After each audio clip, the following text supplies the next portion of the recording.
Hello everyone, welcome back. तो last video में हम इससे लास्ट पार्ट में हमने ओरिजिनल ज्यूरिसडिक्शन देखा था। ओरिजिनल ज्यूरिसडिक्शन आर्टिकल 131 कर चुके हैं, ये हमारा हो चुका है। आज हम बात करने वाले हैं 132, 133, 134 की। ठीक है, appellate powers of supreme court. ठीक है, एपिलेट ज्यूरिसडिक्शन की बात करेंगे आज हम बात करेंगे एपिलेट ज्यूरिसडिक्शन की 132, 3 एंड 4। ऑल राइट, तो आप अपना बेरेक्ट निकाल लीजिए। बेरेक्ट से देखते हैं 132 पर आ जाओ। 132 पर एपिलेट ज्यूरिसडिक्शंस, इसको इरेज कर देते हैं। एपिलेट ज्यूरिसडिक्शंस पर आ जाओ। ठीक है, 132। नाउ ओरिजिनल ज्यूरिसडिक्शन हमने देख ली थी। आज हम बात करने वाले हैं एपिलेट ज्यूरिसडिक्शन क्या होती है। ठीक है,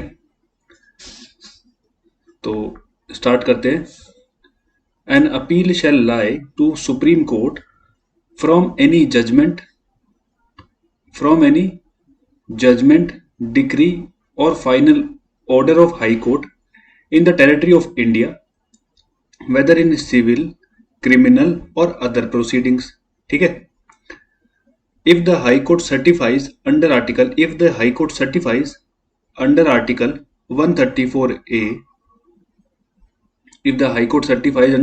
134A, एक minute, if the High Court certifies under Article 134A that the case involves a substantial question of law as to the interpretation of this constitution. ठीक है, तो इसमें एक एक वर्ड इंपॉर्टेंट है, इस आर्टिकल में एक एक वर्ड इंपॉर्टेंट है, तो हम देखते हैं कि इसे कैसे इंटरप्रेट करना है। ठीक है, इसके आगे भी इसको भी पढ़ लेते हैं। Where any such certificate is given, any party in case may appeal to Supreme Court on the ground that any such question as aforesaid have been wrongly decided. ठीक है, तो यहां से स्टार्ट करते हैं हम फर्स्ट क्लॉज से। देखो, सबसे पहले आप ये बात समझो कि जो राइट टू अपील होता है ना, राइट टू अपील करने का अधिकार, अपील करने का अधिकार स्टैट्यूटरी होता है। स्टैट्यूटरी, ये कोई फंडामेंटल राइट नहीं होता। ये आपके पास फंडामेंटल राइट्स की तरह नहीं है कि बाय बर्थ आपको मिला हुआ है। ये एक स्टैट्यूटरी राइट है। स्टैट्यूटरी राइट का मतलब होता है जो पार्लियामेंट ने स्टैट्यूट के थ्रू आपको राइट दिया है। ठीक है, एक स्टैट्यूटरी राइट होते हैं। स्टैट्यूटरी, ये आपकी और जगह भी काम आएगा। स्टैट्यूटरी राइट्स वो होते हैं जो पार्लियामेंट बाय लॉ बनाती है। पार्लियामेंट बाय लॉ, पार्लियामेंट ने लॉ के थ्रू आपको कोई अधिकार दिया, उसको बोलते हैं स्टैट्यूटरी राइट। तो राइट टू अपील जो होता है ना, राइट टू अपील, वो हमेशा स्टैट्यूटरी राइट होता है। ठीक है, ये आपका फंडामेंटल राइट नहीं होता, ये स्टैट्यूटरी राइट होता है। ठीक है, तो ये क्या कहता है ना, appeal shall lie to the supreme court, appeal shall lie to the supreme court from any judgment, decree और फाइनल ऑर्डर। तो जजमेंट, डिक्री और फाइनल ऑर्डर की अगर बात करें तो ये आपको देखने को मिलेंगे। इनकी डेफिनेशंस अगर आपको देखनी है तो सीपीसी में सेक्शन 2 अगर आप देखोगे ना, तो सेक्शन 2 डेफिनेशन की बात करता है और उसके अंदर आपको जजमेंट डिफाइन मिलेगा। जजमेंट शायद 9 में है और डिक्री 2 में और ऑर्डर शायद आई थिंक 14 में। तो ये आपको वहां पर मिल जाएंगे। ठीक है, जजमेंट, डिक्री, फाइनल ऑर्डर। तो अगर आपने सीपीसी किया है तो आपको ये सब पता होंगे, और नहीं किया है तो आप इसको यहाँ पर लिख के रख लो, और जब हम बाद में करेंगे सीपीसी तब आपको ये सारी चीजें क्लियर हो जाएंगी। ठीक है, तो appeal shall lie to the supreme court from any judgment, decree और फाइनल ऑर्डर। ठीक है, इनसे अपील लाई करेगी of a high court. High court से ना, मतलब हाई कोर्ट से कोई डिसीजन हुआ तो अब उस डिसीजन पे सुप्रीम कोर्ट में अगर आपको अपील फाइल करनी है, अगर उस डिसीजन से सुप्रीम कोर्ट में अपील फाइल करनी है तो आप 132 के अकॉर्डिंगली फाइल कर सकते हो। कब कर सकते हो, इसमें और चीज देखो आप, whether in a civil case हो या क्रिमिनल केस हो या अदर प्रोसीडिंग। अदर प्रोसीडिंग में आपकी जैसे इनकम टैक्स आ गया, एनसीएलटी आ गया और लैंड एक्विजिशन, मतलब इस तरीके की जो अलग से स्पेशल कोर्ट जिसके लिए बना रखी हो। देखो 132 appeal shall lie to supreme court की बात करता है, जिसमें सिविल अपील, क्रिमिनल अपील और अदर प्रोसीडिंग की बात होती है। अदर प्रोसीडिंग मैंने आपको बताया, अदर प्रोसीडिंग में आपका इनकम टैक्स से रिलेटेड मैटर्स होंगे, जो जो भी स्पेशल कोर्ट अलग से बना रखे होगी ना कोर्ट ने, जैसे एनसीएलटी या फिर और भी कोई, तो उनसे रिगार्डिंग मैटर्स। और क्रिमिनल आपको पता ही आईपीसी, और सिविल अकॉर्डिंग टू सीपीसी और जो भी सिविल लॉज होंगे उनके अकॉर्डिंगली। ठीक है, तो आगे कहता है कि हाई कोर्ट सर्टिफाई करेगा, हाई कोर्ट एक सर्टिफिकेट देगा अंडर आर्टिकल 134 ए। ठीक है, तो एक सर्टिफिकेट हाई कोर्ट देगा आपको 134 ए में। ठीक है, ठीक है, अगर आपको हाई कोर्ट के जजमेंट से, हाई कोर्ट की किससे, क्या लिखा हुआ है यहाँ पर, क्या क्या लिखा हुआ है, जजमेंट, अब डिग्री और ऑर्डर। जजमेंट, हाई कोर्ट की जजमेंट, हाई कोर्ट की डिग्री और फाइनल ऑर्डर। तो अगर ये चीजें हैं और इनसे आपको आगे अपील फाइल करनी है, तो हाई कोर्ट आपको एक 134 ए में सर्टिफिकेट देता है फर्दर अपील करने के लिए। और हाई कोर्ट सर्टिफिकेट कब देता है, जब एक सब्सटेंशियल क्वेश्चन ऑफ लॉ होता है। सब्सटेंशियल क्वेश्चन ऑफ लॉ होता है ना, यहां देखो, that the case involve, high court को लगता है कि केस इन्वॉल्व करता है एक substantial question of law, substantial question of law as to the interpretation of constitution. Interpretation of क्या क्वेश्चन है, ये जो सब्सटेंशियल क्वेश्चन ऑफ लॉ है ना, ये interpretation, interpretation of constitution, interpretation of law से रिगार्डिंग क्या लिखा हुआ देखो, इंटरप्रिटेशन ऑफ दिस कॉन्स्टिट्यूशन। ठीक है ना, इस कॉन्स्टिट्यूशन में लॉ को हटा के आप कॉन्स्टिट्यूशन लिख लो, कॉन्स्टिट्यूशन। तो अगर कॉन्स्टिट्यूशन की कोई इंटरप्रिटेशन करनी है और हाईकोर्ट को लगता है कि एक सब्सटेंशियल क्वेश्चन ऑफ लॉ है, तो हाईकोर्ट एक 134 ए में सर्टिफिकेट आपको देगा और उसके अकॉर्डिंगली आप सुप्रीम कोर्ट में केस फाइल कर, अपील फाइल कर सकते हो। ठीक है, अब अगर 134 ए की बात करें, अगर 134 ए की बात करें, तो यहां देखो, every high court passing or making a judgment, decree, final order, sentence referred to in clause 132(1). अभी हम 132(1) इसकी बात कर रहे हैं, अभी हम इस पार्ट की बात कर रहे हैं 132 की। ठीक है, 132(1) सिमिलर चीज आपको 133(1) में भी दिखेगी, 134(1) में भी दिखेगी। तो आगे कहता है, may if it deems fit so to do of its own motion, या तो अपने आप हाईकोर्ट को लगता है, shall if an oral application is made by or on behalf of the party aggrieved immediately after the passing or making of such judgment, decree और order. या तो देखो हाईकोर्ट को खुद ही लगता है कि सब्सटेंशियल क्वेश्चन ऑफ लॉ है, तो हाईकोर्ट अपने आप मोशन से 134 ए का सर्टिफिकेट आपको दे देगा, या फिर ओरल एप्लीकेशन, जो पार्टी कोर्ट में प्लीड कर रही है वही ओरल एप्लीकेशन दे दे, वही रिक्वेस्ट कर दे कोर्ट को कि my Lord please grant me certificate under article 134 ए।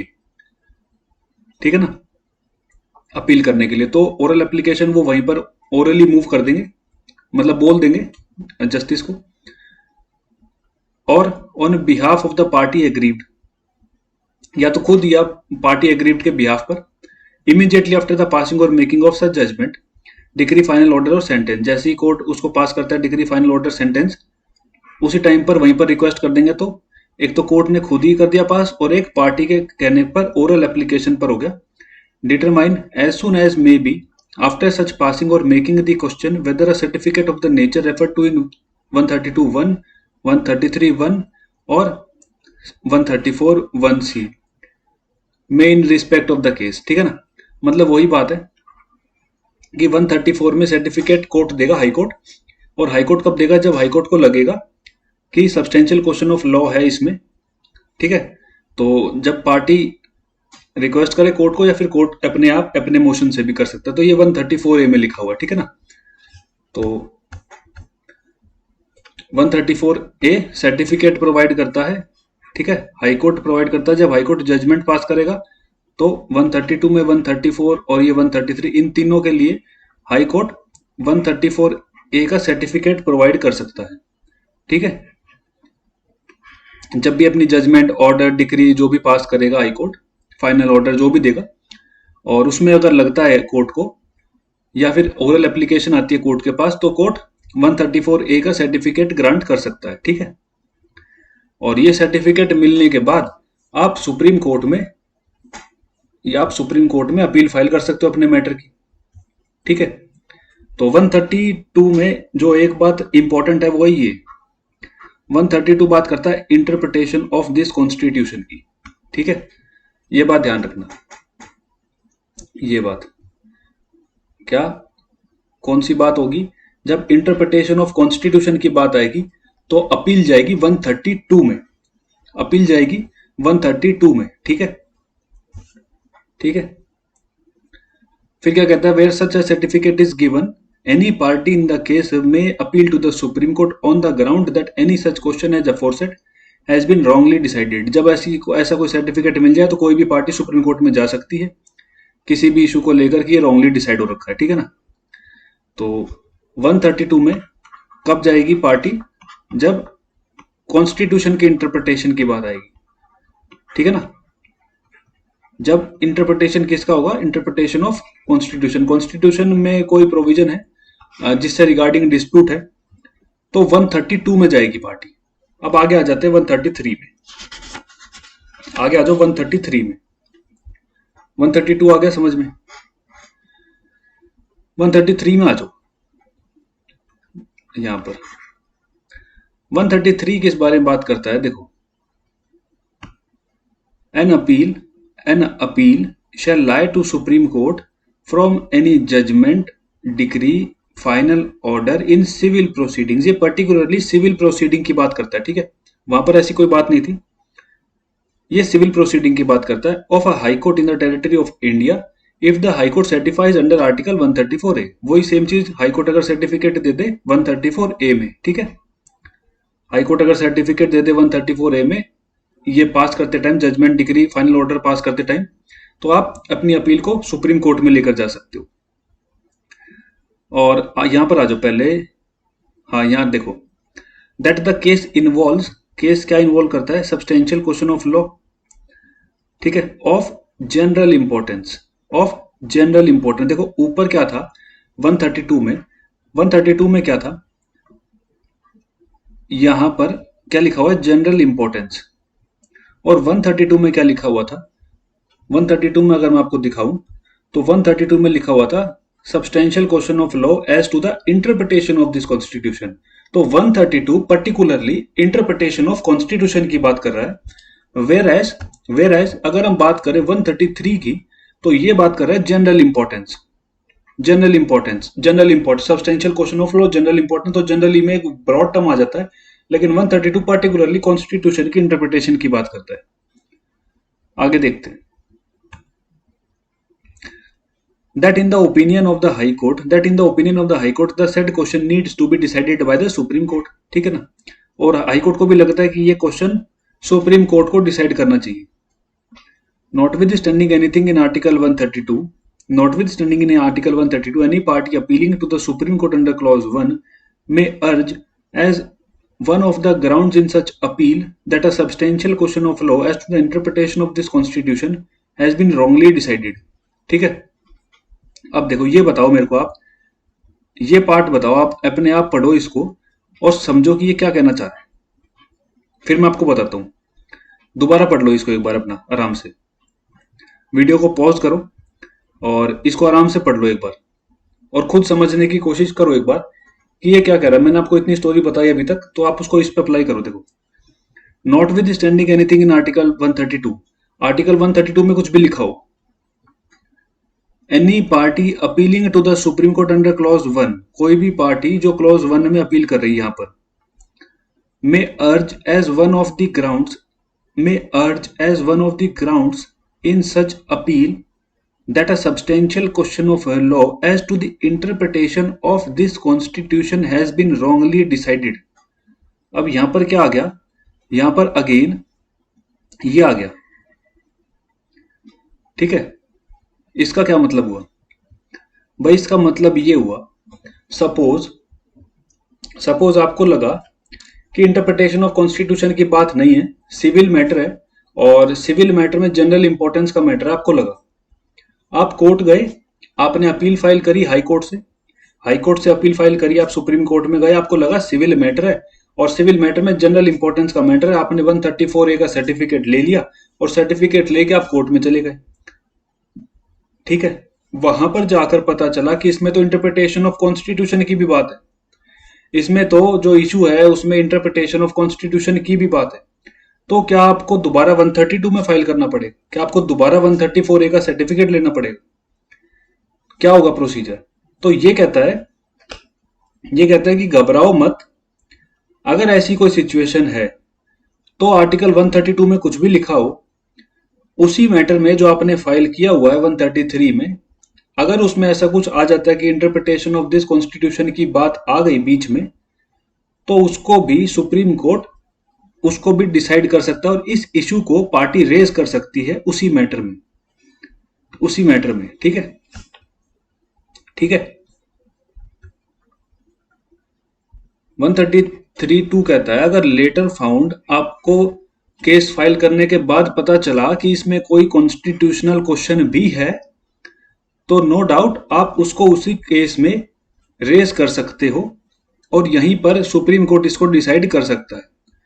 इसको बोलते हैं to prevent the multiplicity of proceedings. आप ये सीपीसी में पढ़ोगे, ये एक प्रिंसिपल है कि एक ही इशू के ऊपर चार चार केसेस फाइल ना हो, सारे, अगर एक पर्टिकुलर केस से रिगार्डिंग ही सारे इशू है तो वो एक ही केस में डिसाइड हो जाए। तो to prevent the multiplicity of proceedings, to prevent the multiplicity of proceedings के अकॉर्डिंग, इस प्रिंसिपल को फॉलो करते हुए, इसी पे ये बेस्ड है कि अगर लेटर ऑन आपने 133 में फाइल किया था मैटर, बाद में आपको पता चलता है कि इसमें तो इंटरप्रिटेशन ऑफ कॉन्स्टिट्यूशन का भी मैटर है, तो कोई दिक्कत नहीं है। आप 133(2) में 133(2) में ये पावर है कोर्ट के पास, और पार्टी को भी ये राइट है कि पार्टी उस इश्यू को रेज कर सकती है और कोर्ट उसको डिसाइड करेगा। ठीक है, अब आगे आ जाओ। Notwithstanding anything in this article, no appeal shall, unless Parliament by law otherwise provides, lie to the Supreme Court from the judgment, decree or final order of judge of the High Court, of one judge of High Court। ये देखो, one जज of high court. यहां से आपको, अगर आप practice करते हो तो आपको कुछ पता चल रहा होगा क्या लिखा हुआ है। दोबारा पढ़ लो एक बार, दोबारा ध्यान से पढ़ो इस पार्ट को एक बार, क्या कहता है ये, फिर मैं बताता हूं आपको ये क्या कहते हैं। आप इसको ध्यान से पढ़ लो एक बार। देखो ये क्या कहता है, notwithstanding anything in this article, इस आर्टिकल में कुछ भी लिखा हो, no appeal shall unless parliament by law otherwise provides, जब तक पार्लियामेंट प्रोवाइड नहीं करता कोई अपील लाई नहीं करेगी सुप्रीम कोर्ट में किसी भी जजमेंट, डिक्री और फाइनल ऑर्डर से जो एक सिंगल हाईकोर्ट जज ने पास करी हो।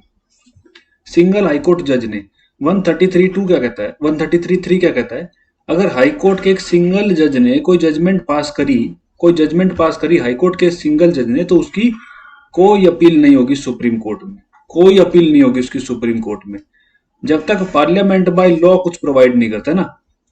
तो आपने कॉन्सेप्ट सुना होगा एलपीए का, लेटर पेटेंट अपील का। लेटर पेटेंट अपील एक लाई होती है जो इस सिंगल जज की जजमेंट से लाई होती है, एलपीए, लेटर पेटेंट अपील ना पर्टिकुलरली उन कोर्ट्स से फाइल होती है जो जो क्या होते हैं, चार्टर्स कोर्ट होते हैं, चार्टर्स कोर्ट।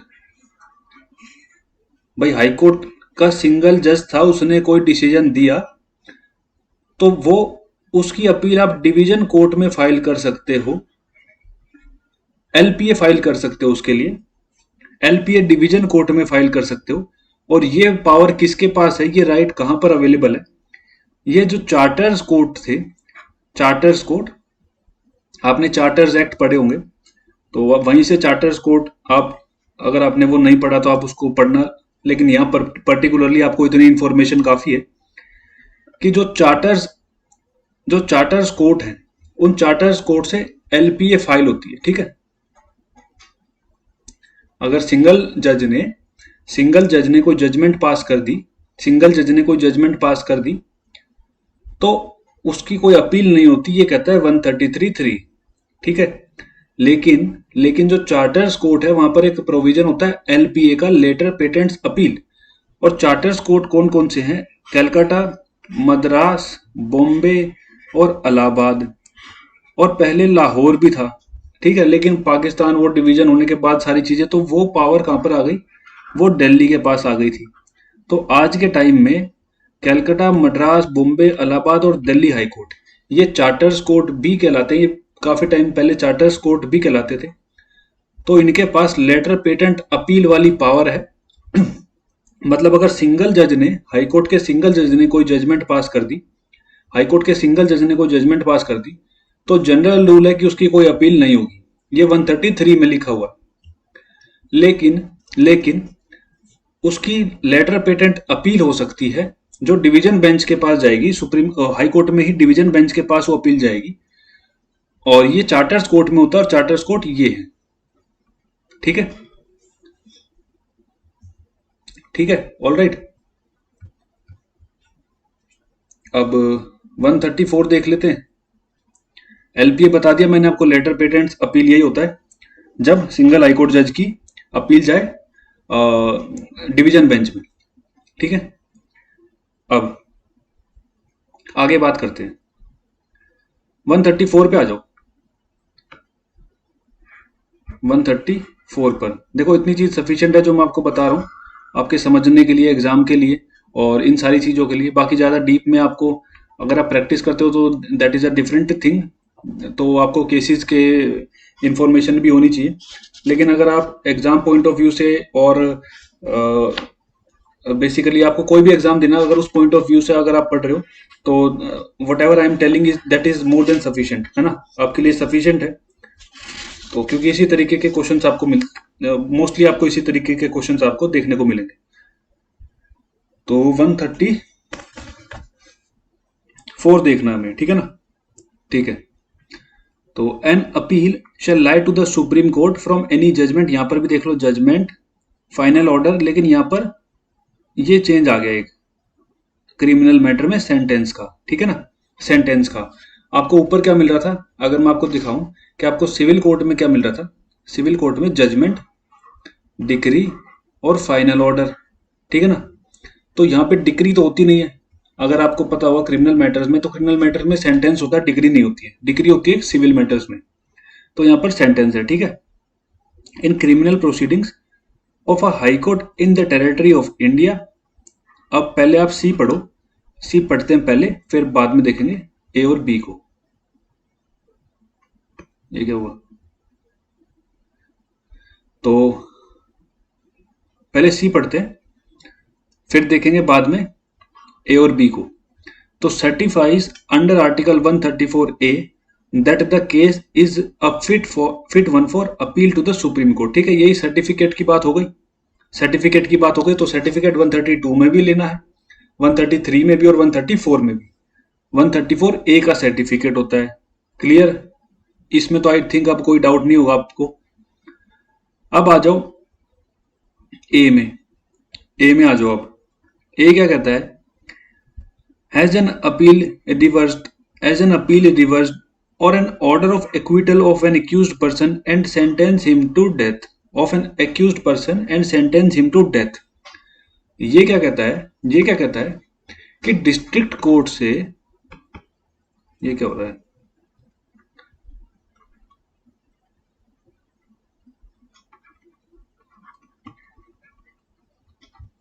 एक मिनट रुक जाओ।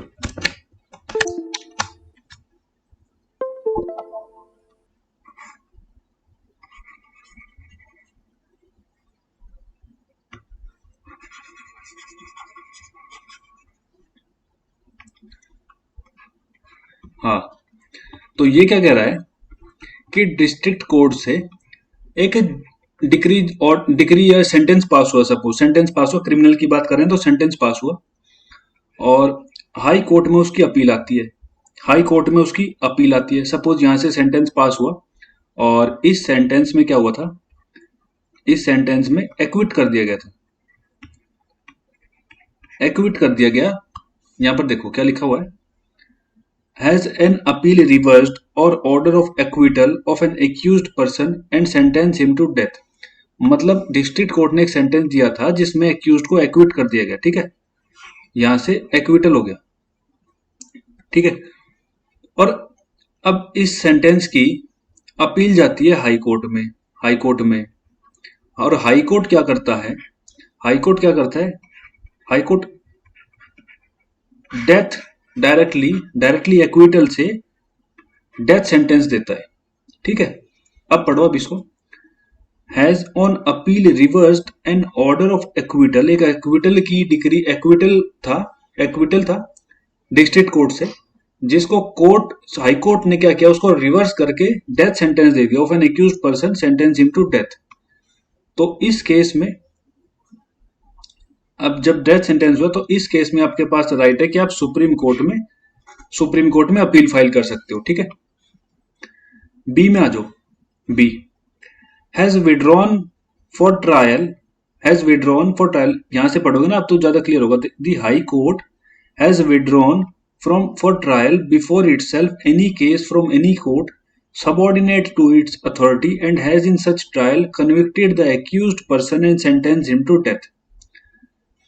अब ये क्या कहता है कि नीचे डिस्ट्रिक्ट कोर्ट में कोई मैटर चल रहा है, अब डिस्ट्रिक्ट कोर्ट में कोई मैटर चल रहा है और हाई कोर्ट क्या करता है, हाई कोर्ट क्या करता है, यहां से इस मैटर को अपने पास ले लेता है, यही कह रहा है ना, हैज विड्रॉन फॉर ट्रायल। तो हाई कोर्ट यहां से इस मैटर को डिस्ट्रिक्ट कोर्ट से अपने पास बुला लेता है खुद ट्राई करने के लिए, खुद ट्राई करने के लिए, और हाई कोर्ट इसको ट्राई करके और डेथ सेंटेंस दे देता है, डेथ सेंटेंस दे देता है। तो इस मैटर में भी सुप्रीम कोर्ट में आप अपील में जा सकते हो, सुप्रीम कोर्ट में अपील में जा सकते हो। देखो मैं आपको बताता हूं, अगर आपने सीआरपीसी नहीं पढ़ी हुई है तो यहां पर आप लिख लो कि सीआरपीसी के कुछ प्रोविजंस है, जैसे 379 और 407, 26 और एक और लिख लो आप 474।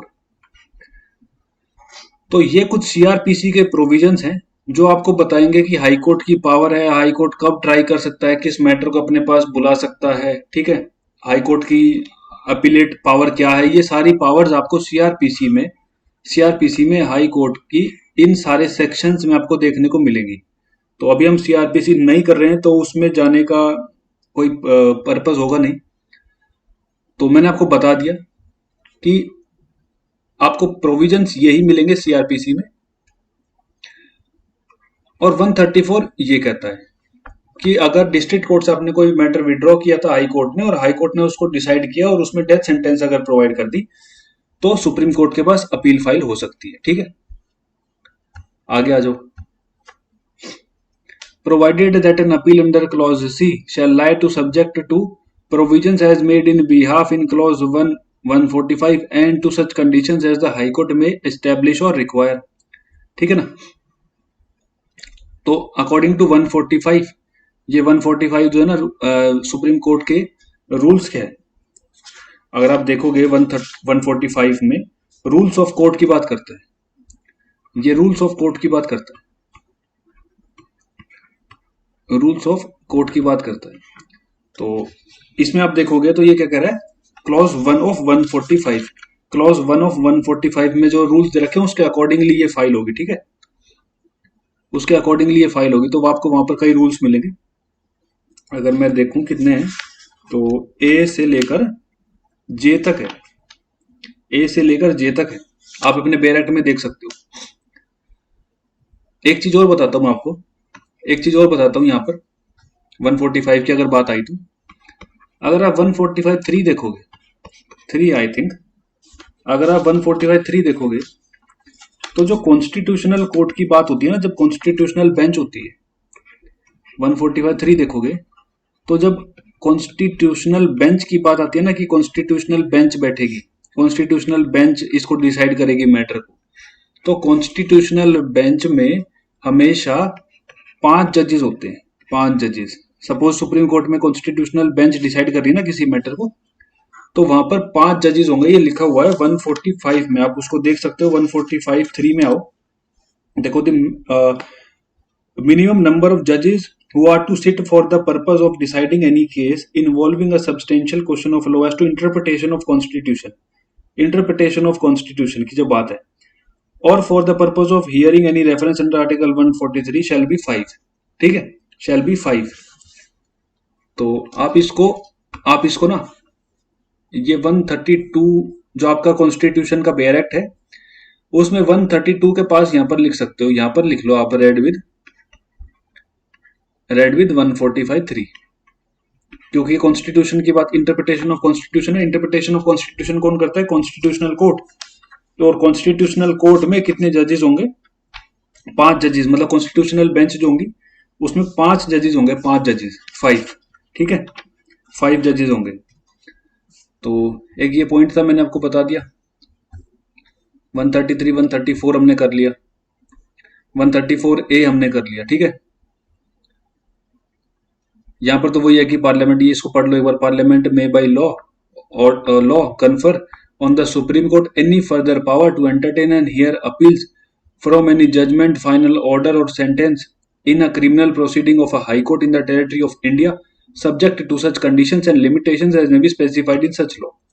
तो पार्लियामेंट लॉ से, parliament by law supreme court के पास कुछ पावर और कन्फर कर सकती है कि सुप्रीम कोर्ट को अगर कोई और अपील हियर करनी है जजमेंट, फाइनल ऑर्डर, सेंटेंस से, किसी भी से, तो सुप्रीम कोर्ट को एक्स्ट्रा पावर दी जा सकती है। ठीक है ना, ठीक है। पार्लियामेंट में by law confer on supreme court any further powers, कोई और फर्दर पावर जो है पार्लियामेंट बाय लॉ प्रोवाइड कर सकता है। And hear appeals from any judgment, final order, sentence in a criminal proceeding of a high court in territories of India subject to such conditions and limitations. जो भी subject to such conditions and limitations होंगी, ये कुछ ज्यादा relevant नहीं। ये तो आप ये कुछ चीजें होती हैं जो बेयर रीडिंग करनी होती है, और कुछ चीजें होती हैं जो आपको प्रॉपर अंडरस्टैंड, प्रॉपर उसके कॉन्सेप्ट समझने होते हैं। तो जो कॉन्सेप्ट वाला पार्ट था वो मैंने आपको बता दिया सारा। ठीक है, 134A हमने देख लिया। ऑलराइट, तो 132, 3 और 4 हमें करना था आज। अगर हम देखें तो 132 कर लिया, 3 कर लिया, 4 कर लिया और 134A भी हमने कर लिया। ठीक है, तो ये चारों आर्टिकल हमने आज कर लिए इसमें। और जो रेलिवेंट चीजें, जो इंपॉर्टेंट चीजें थी, जो समझाना था, वो मैंने आपको बता दिया कि कैसे अपील फाइल होती है, हाई कोर्ट से अपील कैसे फाइल होगी सुप्रीम कोर्ट में, सिविल मैटर्स में, क्रिमिनल मैटर्स में, कॉन्स्टिट्यूशनल के मैटर्स में। ठीक है, तो आप इसको एक दो बार रिवाइज करोगे, आपको चीजें समझ आ जाएगी, या दोबारा से वीडियो को देख सकते हो तो और चीजें क्लियर हो जाएंगी आप। और सिमिलर चीजें ही आपको देखोगे ना, सिमिलर चीजें ही आपको वहां पर मिलेगी हाई कोर्ट के पार्ट में, हाई कोर्ट के पार्ट में। तो हाई कोर्ट के पार्ट में आपको सिमिलर चीजें मिलेंगी, 214 से लेकर आप आगे तक देखोगे 227 तक, तो आपको सेम चीजें वहां मिलेंगी। और एक चीज मैं आपको और बता दूं, एक दो चीजें और मैं आपको बता दूं, मैंने आपको पहले कहा था कि देखो ये फैक्चुअल चीजें हैं जो प्रीलिमिनरी पॉइंट ऑफ व्यू से मैं आपको बता रहा हूं। देखो आपको पीछे देखने को मिलेगा कि पार्ट, सॉरी इससे स्टार्ट करते हैं, आर्टिकल से और शेड्यूल और पार्ट। तो पीछे आपको देखने को मिलेगा कि ये आर्टिकल्स आपको 395 देखने को मिलेंगे। और अगर आप देखोगे कि शेड्यूल कितने हैं, तो शेड्यूल आज के टाइम पर अगर बात, जब स्टार्टिंग में कॉन्स्टिट्यूशन आया था जब, तो 8 थे, और आज के टाइम पर अगर हम बात करें तो 12 है, 12। और पार्ट अगर देखोगे आप पार्ट, तो आपको मिलेगा कि पीछे 22 पार्ट लिखा है, 22 पार्ट लिखे हुए हैं। लेकिन जब आप कॉन्स्टिट्यूशन को, इसको खोलोगे आप अपने इंडेक्स को, तब इसमें आप देखोगे कि कई जगह पर आपको ऐड करे हुए मिलेगा, ऐसे मिलेगा। जैसे मैं आपको एग्जांपल दूं अगर, तो इसमें आपको दिखेगा कि जैसे ये ले लो, आप म्यूनिसिपैलिटी की बात कर लो, तो म्यूनिसिपैलिटी आपको 9A में मिलेगा, ठीक है, 9B भी मिलेगा। तो ये चीजें बाद में ऐड हुई, बाद में ऐड हुई।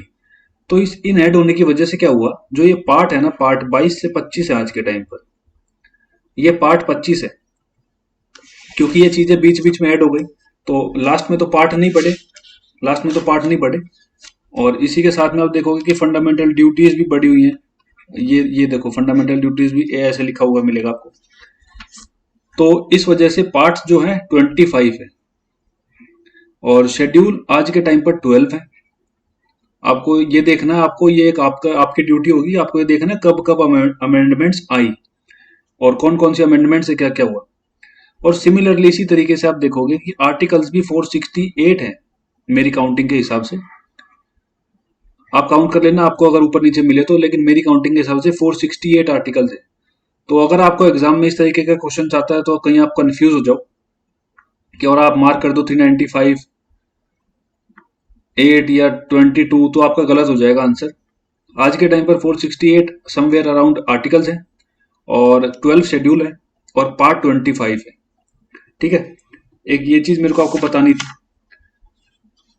एक ये चीज मेरे को आपको बतानी थी। बाकी यूनियन जुडिशरी तो हम कर ही रहे हैं, इनके ना साथ साथ में देखते रहे करो आप। जैसे हम यूनियन जुडिशरी की बात कर रहे हैं, तो यूनियन जुडिशरी की जो हम बात कर रहे हैं, ये पार्ट किस में आता है, पार्ट 5 में आता है यूनियन के अंदर।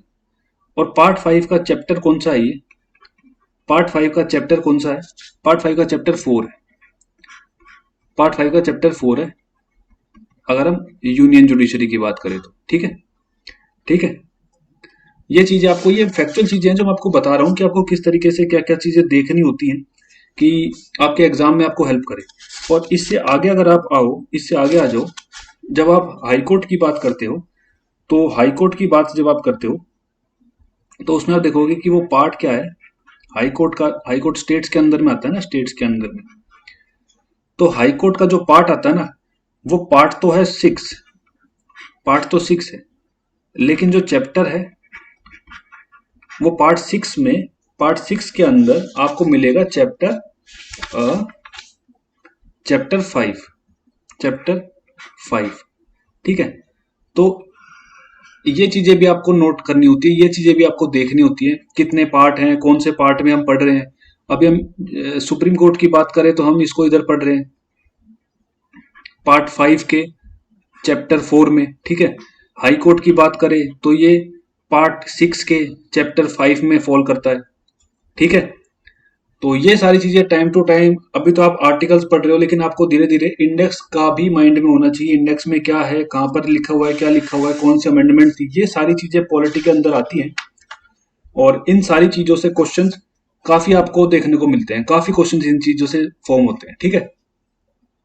तो ये कुछ फैक्चुअल चीजें मैंने आपको बतानी थी, बता दी। और जैसे जैसे मेरे को आगे आता रहेगा, जैसे जैसे आगे आगे मैं आपको कंप्लीट चीजें आगे बताता रहूंगा, ठीक है। तो आज के लिए इतना ही, मिलते हैं नेक्स्ट क्लास में।